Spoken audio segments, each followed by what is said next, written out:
ایک صحابی رسول اللہ کے رسول صلی اللہ علیہ وسلم کی خدمت میں حاضر ہوا اور کہا دلنی علی عمل یعدل الجہاد، اے اللہ کے رسول مجھے کوئی ایسا عمل بتائیں جو جہاد کے برابر ہو۔ صحیح بخاری کی حدیث ہے۔ قال لا اجدہ، آقا صلی اللہ علیہ وسلم نے فرمایا میں اس جیسا عمل نہیں پاتا، اس جیسا کوئی عمل نہیں ہے۔ آقا صلی اللہ علیہ وسلم نے فرمایا یہ کہ تم مسجد میں داخل ہو فتقوم ولا تفتر، کہ مسجد میں داخل ہوتے ہوئے سستی اور کاہلی کا مظاہرہ نہ کرنا۔ 5ویں پارے کا آخری رکوع بتاتا ہے کہ سستی اور کاہلی منافقوں کی نشانی ہے، سستی اور کاہلی نہ دکھانا۔ آگے فرمایا وَتَصُومَ وَلَا تُفْطِرْ، فرمایا روزہ رکھ ایسا کہ کبھی افطار نہ کر۔ یہ 2 عمل کر پھر بھی جہاد کے برابر عمل نہیں ہو سکتا۔ میں کہتا رہتا ہوں 2 چیزیں ہمارے پاس رہ گئی ہیں، ایک مساجد اللہ، اللہ کا گھر، دوسری چیز ہے کتاب اللہ۔ آقا صلی اللہ علیہ وسلم نے فرمایا ایسے مسجد میں داخل ہو کہ سستی نہ دکھا۔ سستی کیا ہے؟ آتے آتے بیچ میں راستے میں بیٹھ گیا، آتے آتے پہلی صف کے اندر نبی صلی اللہ علیہ وسلم نے ترغیب دی ہے، پہلی صف کی طرف جب قدم اٹھاتا ہے اللہ اپنی شان شیان مسکراتا ہے۔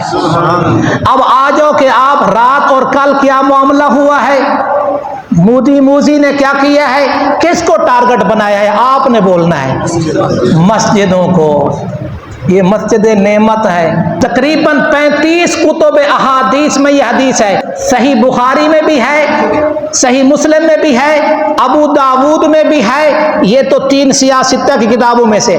ایک عورت جو مسجد کی صفائی کیا کرتی تھی وہ فوت ہوئی، آقا صلی اللہ علیہ وسلم کو بتائے بغیر رات کو اس کا نماز جنازہ پڑھا اور اس کو دفن کر دیا۔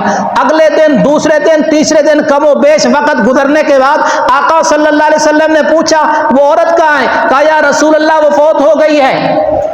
آقا صلی اللہ علیہ وسلم نے فرمایا دلونی علی قبرہا، مجھے اس کی قبر بتاؤ۔ صحابہ کہتے دلوہ، ہم نے اس کو اس کی قبر بتائی۔ صلی علیہ، دنیا کائنات میں میری آقا صلی اللہ علیہ وسلم کی زندگی میں 1.25 لاکھ کم و بیش انبیاء کی زندگی میں ایسا عمل نہ اس سے پہلے ہوا نہ اس کے بعد ہوا، آقا صلی اللہ علیہ وسلم نے اس کی قبر پر کھڑے ہو کے نماز جنازہ پڑھایا ہے۔ کس نسبت سے؟ مسجد کی نسبت سے۔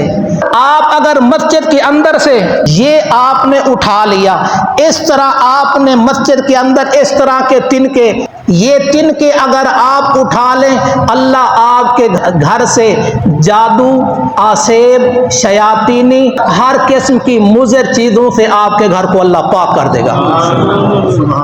تو بھائی ہمارے پاس اللہ کا گھر ہے، یہ نعمتیں ہیں، اس کا ادب احترام، اس سے محبت، اس کی دیکھ بھال انشاءاللہ دین دنیا کی ترقی کا ذریعہ بنے گی۔ اللہ تعالیٰ آپ سب کو دونوں جہانوں کی عزت نصیب فرمائے، اللہ تعالیٰ ہمارے ملک اور ملک والوں کی حفاظت فرمائے، اللہ تبارک و تعالیٰ ہماری پاک فوج کو سلامت رکھے، اللہ تبارک و تعالیٰ ہمیں بھی اپنی پاک فوج کے شانہ بشانہ چلنے کی توفیق عطا فرمائے۔